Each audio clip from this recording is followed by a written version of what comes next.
You know, people say betrayal hurts most when it comes from strangers. But that's not true. The deepest pain comes from the people you trusted the most, the ones who were supposed to protect you. What happened on my wedding day didn't just break my heart, it changed the way I looked at my own family forever. If you're new to this channel, don't forget to subscribe, like the video, share it, and leave your comment below. Your support means the world. My name is Sophie, and this is the story of how the people I loved most turned a beautiful memory into my biggest heartbreak, and how I quietly gave them something they'll never forget. I grew up in Kent, in a quiet little town where everyone knew each other. My parents weren't rich, but they were comfortable, the kind of middle-class family that believed hard work and reputation mattered more than anything else.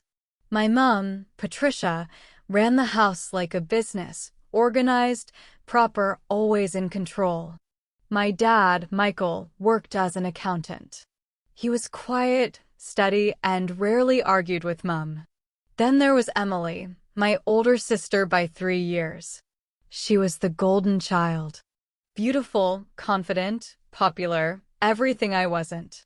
From the moment I could remember, Emily had this light about her, the kind that drew everyone in, even when she didn't deserve it. I was the quieter one, more thoughtful, more cautious. When I did well in school, it was expected. When Emily did something right, it was celebrated. I never complained. I just accepted that was how our home worked. When I turned 19, I had just finished college with top marks. My parents surprised me one sunny Saturday morning. They led me outside, eyes sparkling, and there it was. A small white Mini Cooper sitting on the driveway, tied with a red ribbon. My dad handed me the keys and said, "You've earned it, love. We're proud of you." I can't even describe how that felt, the pride, the joy, the gratitude.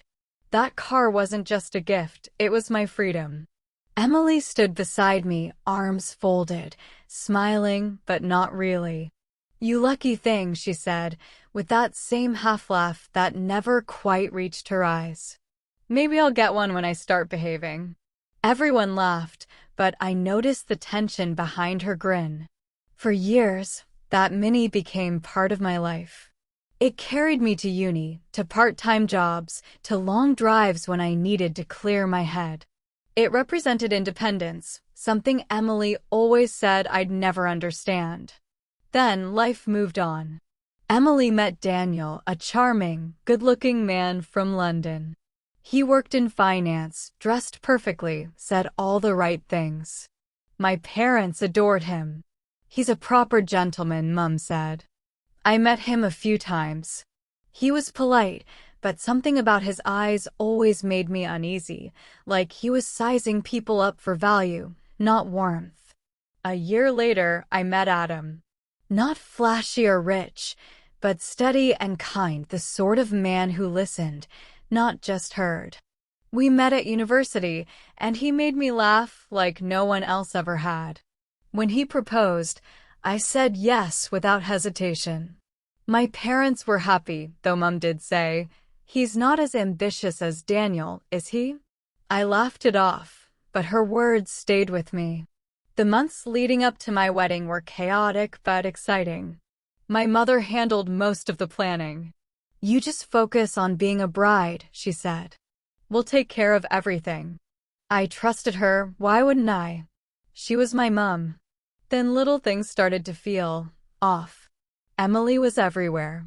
She offered to help, but it felt more like she was taking over.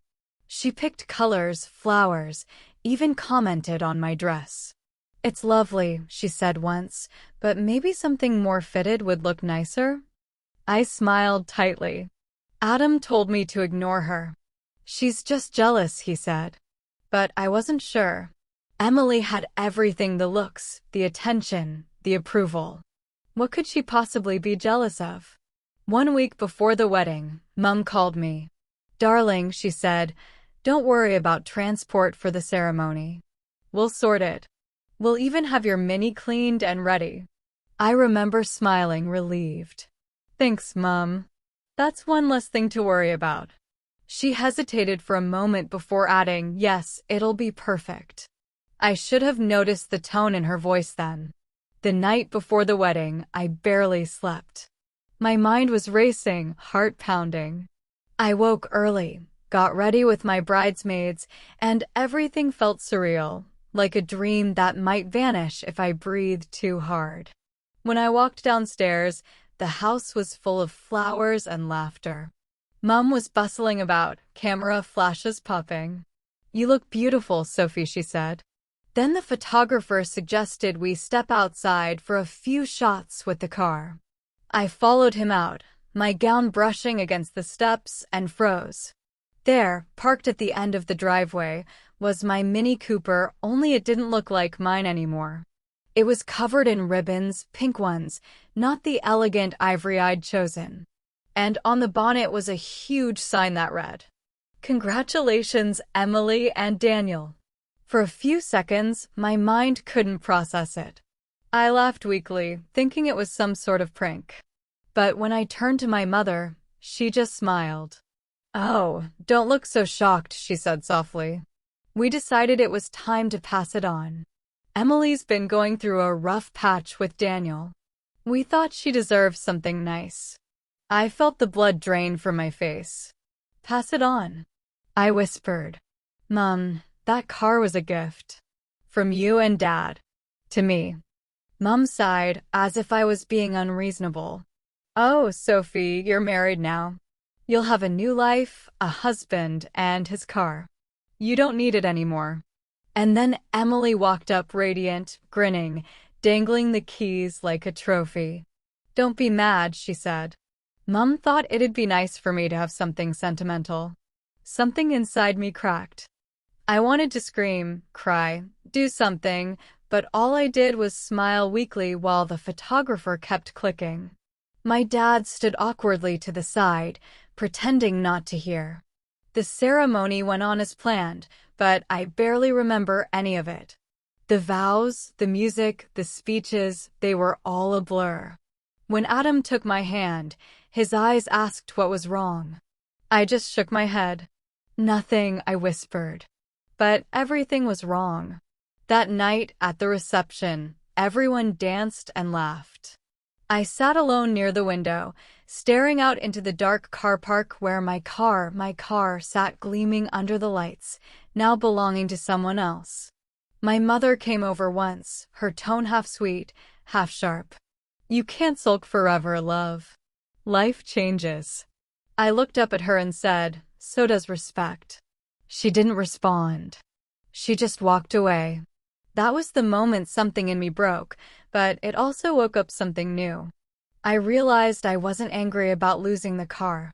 I was angry about losing myself, about letting them treat me like I didn't matter.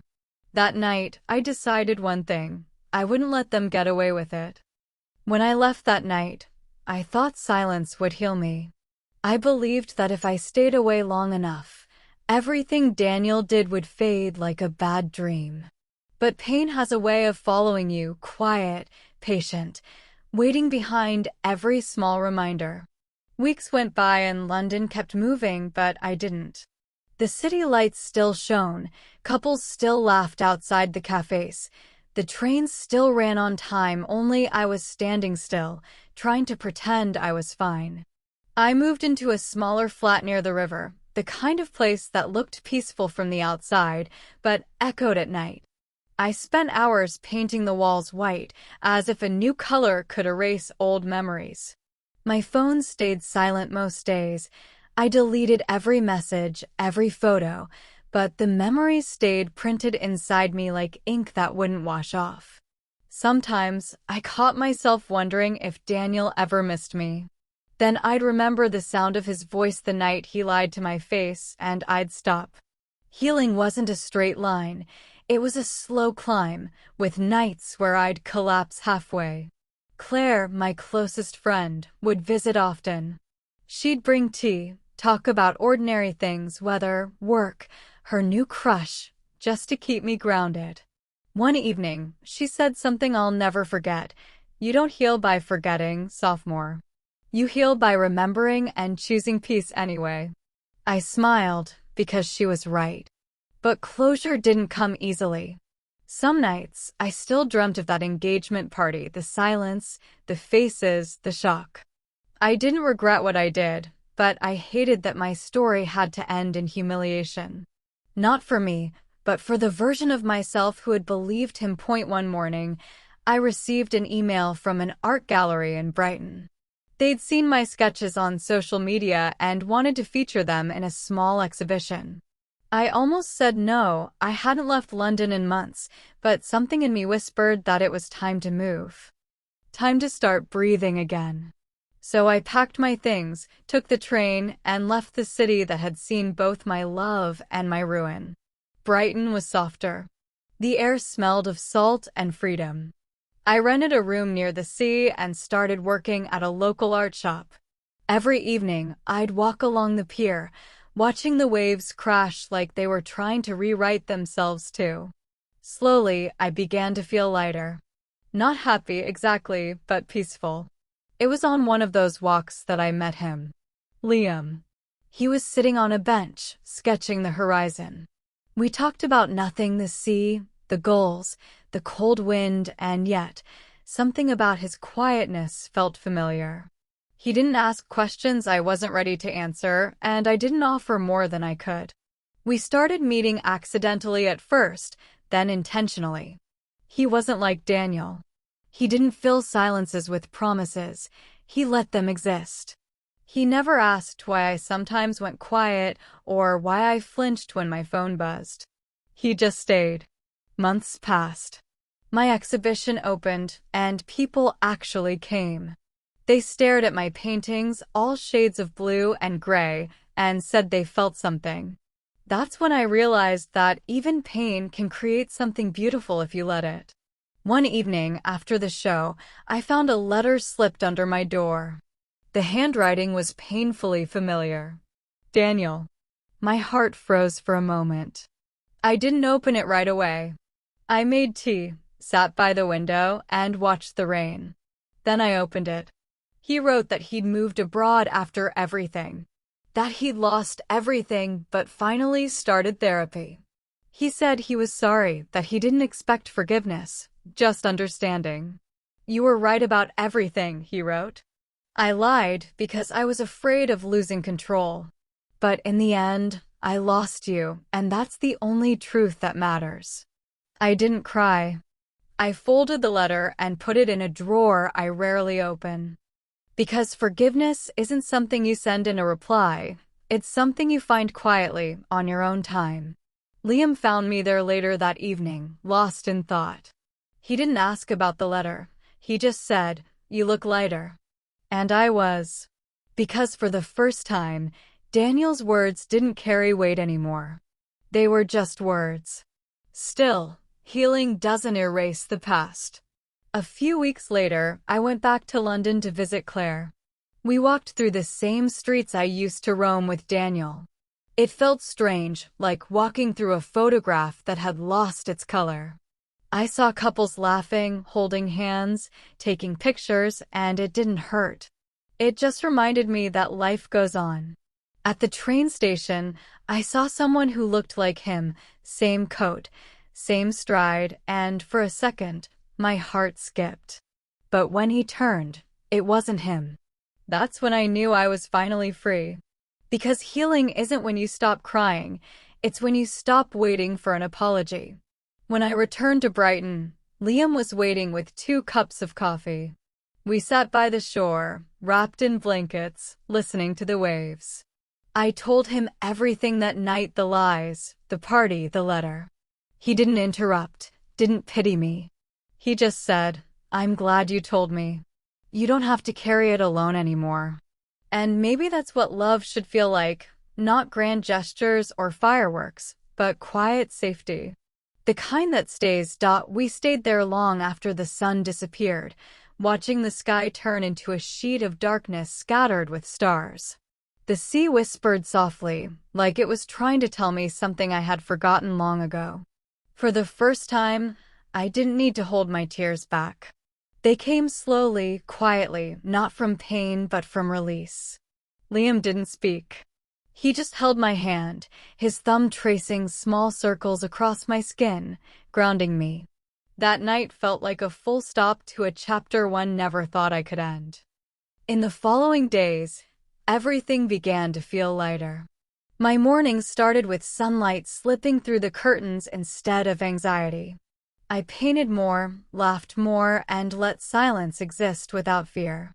Sometimes, Liam would catch me staring at the ocean for too long and ask, "What are you thinking?" I'd always answer, "About nothing." And that's a beautiful thing. But closure is a strange thing. It never comes cleanly. Some nights, I'd still dream of Daniel's voice or that night in the hall.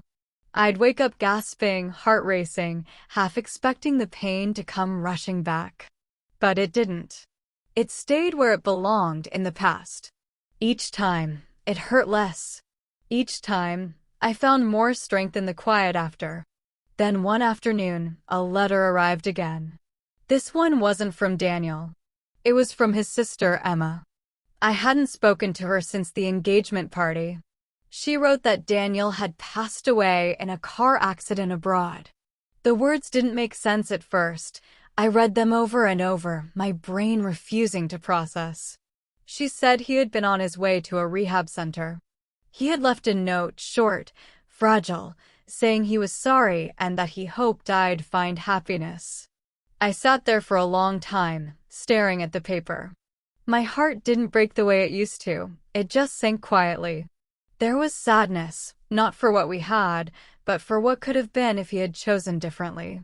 Guilt tried to crawl in, whispering that maybe my silence had pushed him further away, but I knew better now.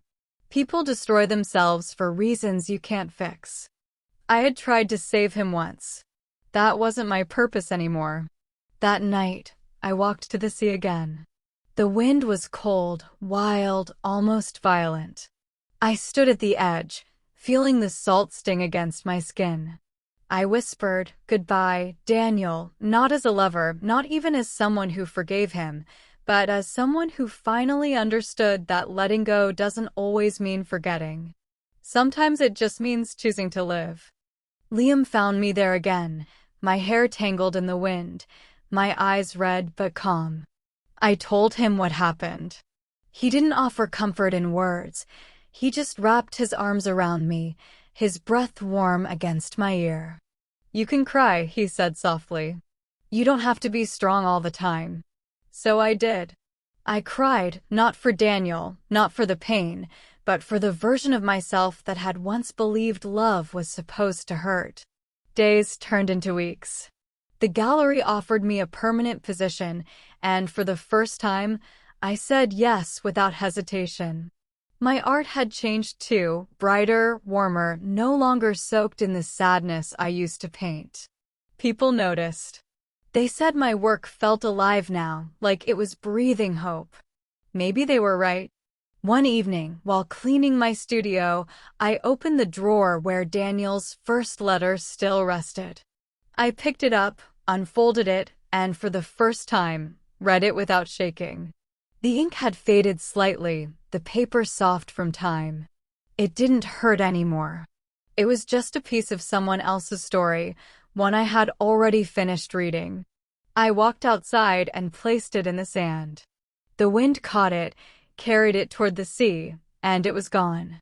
Later that night, I sat beside Liam on the balcony, our feet resting on the railing, city lights glowing far away. He asked me quietly, "Do you ever wish it had ended differently?" I thought for a moment, then said no. Because if it had, I'd still be lost trying to fix something that was already broken. He smiled, kissed the side of my head, and whispered, "You're not lost anymore." And he was right. I wasn't. I had found peace, not in someone else, but in myself. Months later, as spring rolled in, the gallery hosted another exhibition, this time titled Unfinished Skies. My final piece was a canvas of the ocean, painted not in blue but in gold. People asked why. I said, because the sea isn't just a place of endings. It's where things return to begin again. That night, after everyone left, I stood alone in front of that painting. My reflection shimmered on the surface, soft and calm. I thought of Daniel, his laughter, his lies, his last apology, and then I thought of Liam, standing somewhere outside, waiting for me. I realized then that pain doesn't disappear, it transforms. It teaches. It leaves pieces of itself behind so you can remember how far you've come. I turned off the gallery lights and stepped out into the quiet street. The air smelled of rain and salt, and somewhere in the distance, the waves were calling again. I smiled, whispered a silent thank you to the universe, and walked home free, finally, from the ghost of the girl I used to be.